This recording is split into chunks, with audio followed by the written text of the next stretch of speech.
साथ हमारी fundamental expert Sharmila Joshi जुड़ गई हैं। शर्मिला, गुड मॉर्निंग, स्वागत है आपका 18 आवर्स स्वदेश पर।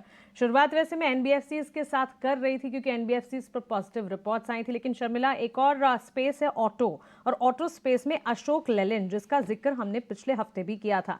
एक पॉजिटिव रिपोर्ट जेफरीज की अशोक लेलैंड पर आई है, जिसमें इनका कहना है कि MHCV, जो कि इनका one of the important segment है, इसमें 35% के मीडियम टर्म टारगेट्स इन्हें नजर आते हैं। LCV सेगमेंट में 25% के टारगेट्स, और बाकी के फोकस एरियाज, एक तो एक्सपोर्ट लगातार एक्सपैंड करने की कोशिश है और साथ ही डिफेंस फुटप्रिंट में भी बढ़ोतरी करने की कोशिश। अब बेसिकली कह सकते हैं कि बिजनेस एक्सपेंशन को लेकर काफ़ी सारी चीज़ें कर रही है कंपनी।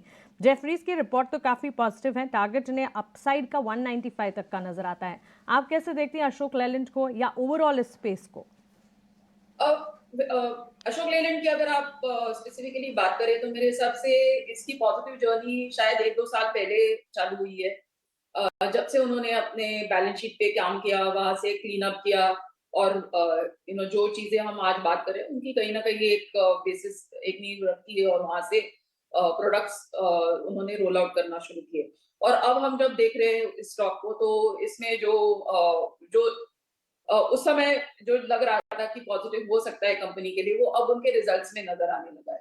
तो अगर आप पिछले क्वार्टर के नतीजे भी देखेंगे तो बहुत पॉजिटिव थे। So I completely agree, I think this is a stock I have liked for the longest time. मेरे हिसाब से मेरे टारगेट्स इससे भी लंबे होंगे, आई थिंक 200 प्लस के टारगेट्स रहेंगे अशोक लेलैंड में।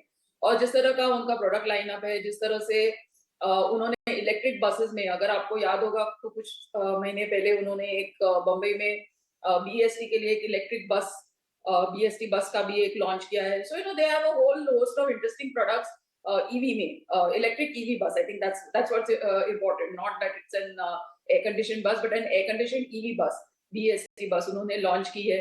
सो मेनी इंटरेस्टिंग प्रोडक्ट्स, काफी इंटरेस्टिंग प्रोडक्ट्स का लाइनअप है इनका।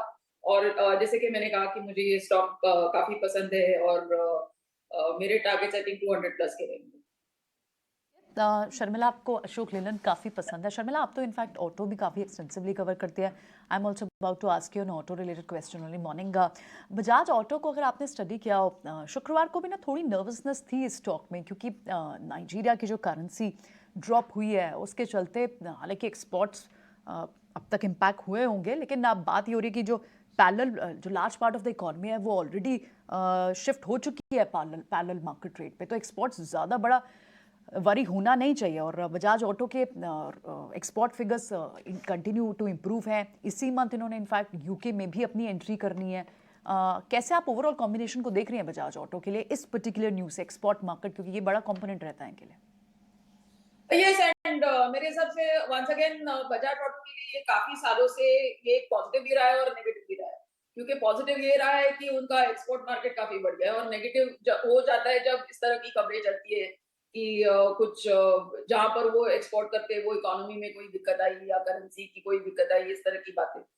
तो and I think that's the case for any company. I think Tata Motors के लिए भी ये उतना ही लागू होता है कि जब आपका एक्सपोर्ट मार्केट इतना बड़ा हो जाता है, तो आपके एनालाइज करने के समय there are many moving parts, कि आपको ये देखना पड़ता है कि कौन सी ज्योग्राफी में क्या हो रहा है।